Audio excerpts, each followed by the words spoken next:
लिखेंगे x। उसके बाद फिर लिखना नीचे में भिन्न का हर। भिन्न का जो हर होता है उसको भी हम क्या मानेंगे, y मानेंगे। क्या माने, एक संख्या को x दूसरा को y, इसलिए अभीष्ट भिन्न, अभीष्ट भिन्न। अभीष्ट भिन्न जो हो जाता है इसी को लिख देना x और y, यानी x बटे y। प्रश्न से अब क्या कहता है, दोनों में जोड़ना है तो जोड़ में प्लस नहीं होगा। यहाँ क्या लिख सकते हैं कि x प्लस वाई। जब ये दोनों में, आप क्वेश्चन समझिएगा, नहीं ये जो अभीष्ट भिन्न लिखे, क्या लिखे, x बटे वाई। यहाँ रखिए बराबर में दो जोड़ने पे क्या हो जाता है, यहाँ लिखेंगे 9/11।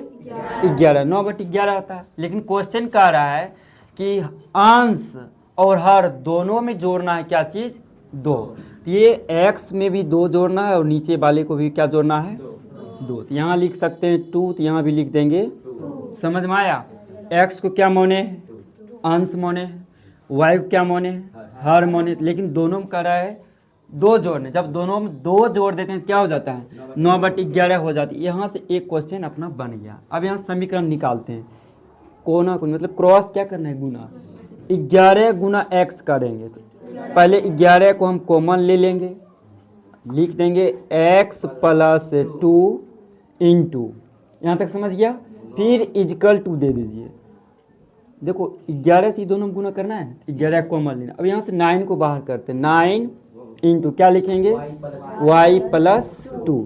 तो 11 गुना x करेंगे, 11x प्लस 11 को 2 दा गुना करिए, 11 दूनी क्या होता है, 22 होता है। फिर इजकल टू देना है, 9 गुना y करेंगे, 9y प्लस 9 को 2 दा पढ़िए, 18 होता है। अब ऐसा करते हैं, पहले x होता है कि y होता है, x होता है तो यही लिखेंगे 11x, ठीक है।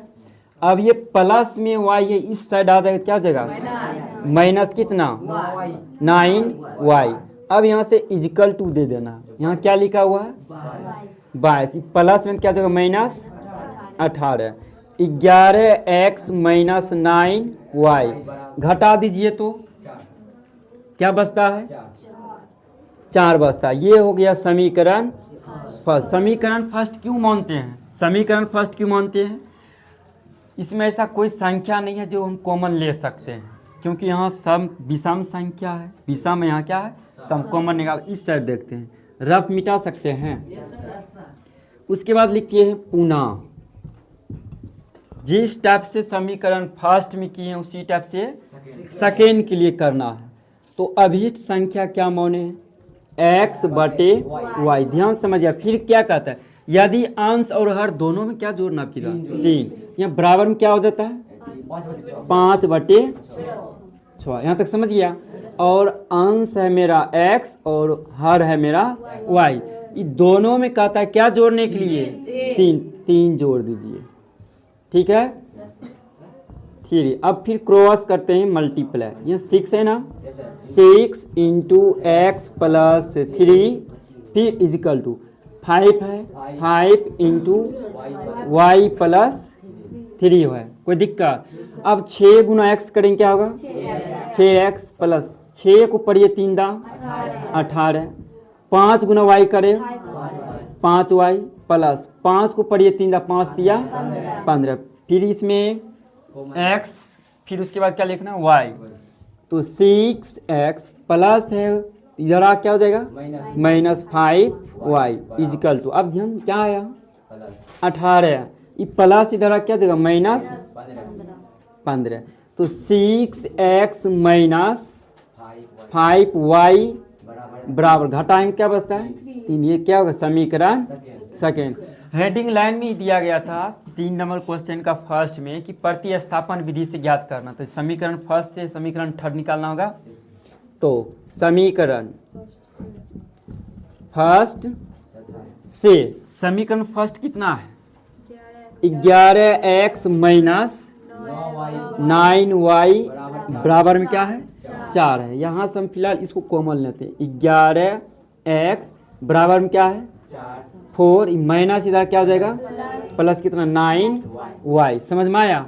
यहाँ से किसको बाहर करेंगे, इसलिए x बराबर क्या हो जाएगा 4 + 9y बटा में क्या होगा 11। ये समीकरण कितना हो गया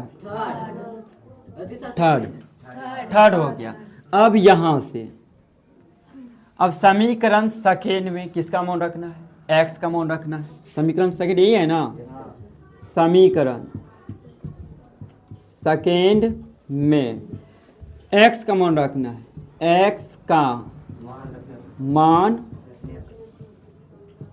रखने पर समीकरण जो सेकेंड है कितना है 6x माइनस 5y बराबर में क्या हो जाएगा 3 हो जाएगा। यहाँ 6 है ना, 6x का जो मान है कितना है 4 +